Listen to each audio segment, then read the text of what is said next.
Hi hello welcome to Deepthi Telugu vlogs. ఎలా ఉన్నారు? ఏం చూపిస్తున్నానని చూస్తున్నారా? అదేనండి, హాలిడేస్ ఖమ్మంటికి వెళ్ళాను అన్నాను కదా, ఇంక వెళ్ళాక గమ్మునుంటామా, ఆవకాయ వడియాలు పెట్టుకొచ్చుకున్నాము.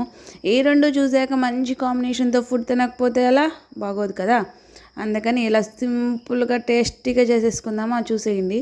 మా అమ్మ ఎప్పుడు ఊరగాయ పెట్టినా, అది చిక్కుడు ఊరగాయ కానీ ఆవకాయ కానీ ఎప్పుడు పెట్టినా సరే అమ్మ బాండిల్లోనే కలుపుద్ది.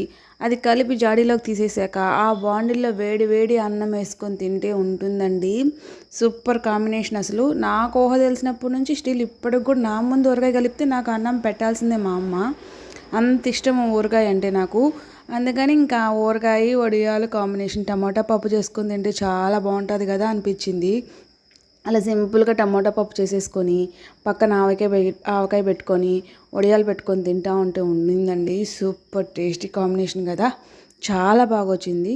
మీకు వీడియో నచ్చినట్టయితే లైక్ చేయండి. మీరు కూడా టమాటా పప్పు ఆవకాయ ఊరగాయ ట్రై చేయండి. Thank you. బాయ్.